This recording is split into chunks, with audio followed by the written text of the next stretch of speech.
fracaso del impuesto personal progresivo no se debe entonces a la naturaleza del impuesto en sí, sino a la falta de fiscalizadores y a la falta de penas que hagan que los elusores y evasores no se escapen. No, eso no es así. Digamos, no hay ningún mecanismo conocido de control de evasión que pueda resolver este problema.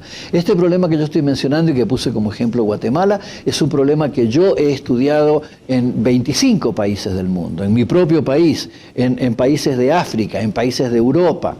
No es un problema de cambiar un poco el diseño de la administración del impuesto y entonces ahí pasa a ser eficaz. Que es como se tiende a resolver el asunto. Que es como se tiende a resolver el asunto. Este problema de que la mayor parte de los contribuyentes son empleados en relación de dependencia es uno de los problemas que tiene el impuesto. Pero digamos, hay otras vertientes de dificultades que no tienen una raíz administrativa de evasión y elusión, y que también hacen que el instrumento sea ineficaz. Entre otras cosas, el rival más poderoso con que se tropieza este impuesto en la competencia por tener un instrumento redistributivo bueno, es un rival formidable que le gana siempre, porque este impuesto debe competir contra el gasto público focalizado en resolver problemas de extrema pobreza. Y ese es un instrumento que es mucho más eficaz. Y entonces, y esto no es un problema administrativo que tú puedas resolver con medidas administrativas para controlar la evasión. El otro instrumento es mejor porque va directamente dirigido a la extrema pobreza. Ahora, ¿de dónde saca plata el dinero para combatir focalizadamente la extrema pobreza si no le saca dinero a los más ricos? No, porque no es un impuesto capaz de generar recursos para ningún programa de alivio focalizado de la extrema pobreza. Este impuesto nunca genera más del 2-3% del PIB en ningún país de América Latina. En Guatemala creo que está alrededor del 3% o menos. Hay impuestos que son realmente vacas lecheras en cuanto a producción de recaudación. Ahora, esta es una vaca sagrada. Esta es una vaca sagrada, pero es una vaca que no da leche.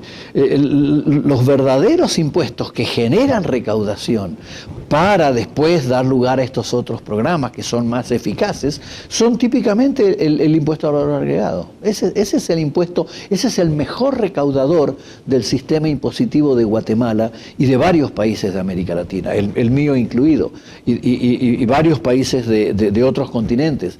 Yo he estudiado varios países de África, en donde también es el impuesto al valor agregado el que da la mayor recaudación. Por eso te digo, este impuesto al ingreso no es muy eficaz como instrumento redistributivo, compite contra otro instrumento que es mucho más eficaz, no da recaudación, y la síntesis de mis reflexiones sobre este impuesto personal al ingreso es que es un impuesto que ahí anda a la deriva tratando de encontrar algún objetivo que pueda satisfactoriamente cumplir. ¿Y entonces por qué la necedad? La necedad es porque no hay ningún impuesto que sea demagógicamente más atractivo que este. ¿Qué político resistiría la tentación de decir voy a cobrar impuesto progresivo al ingreso para que los más ricos paguen más y los más pobres no tengan que pagar? Lo que pasa es que en la práctica eso no es lo que sucede, pero es lo que el político puede decir. Entonces es el instrumento más inapropiado para lograr los objetivos, pero el más demagógico.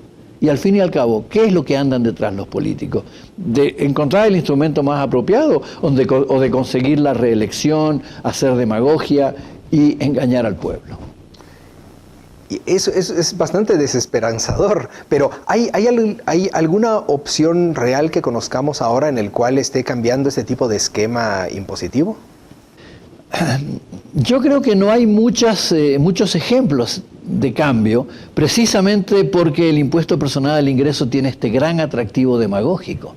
Ningún político querría dejar de decir estas cosas de que hay que cobrarle más a los más ricos para que los pobres no tengan que pagar.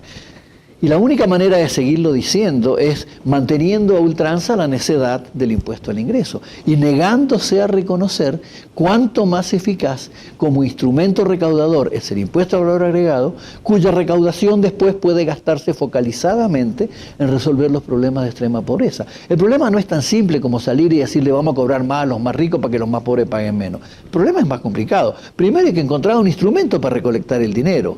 Y ese instrumento no es el impuesto al ingreso, que nunca recauda más del 3% del PIB. Es el IVA, que puede recaudar el doble o el triple de eso, con tasas moderadas. Y otra complicación que los políticos tampoco les gusta tener que enfrentar es que una vez que recaudaron con el IVA, tienen que hacer los programas de gasto focalizado dirigidos a la extrema pobreza, que muchas veces no son los que más rédito demagógico les rinde. Digamos, hay una enorme hipocresía en esto de decir el impuesto personal al ingreso es el que va a resolver el problema de la pobreza. Es una enorme hipocresía porque todos sabemos que eso no es así. Y sin embargo, por razones demagógicas, todos los políticos en todas partes insisten en decirlo y repetirlo hasta el cansancio. Pues muchas gracias, doctor Esquenone, por compartir con nosotros estas ideas acerca de la ineficacia del impuesto personal progresivo. Y muchas gracias a ustedes también por su atención.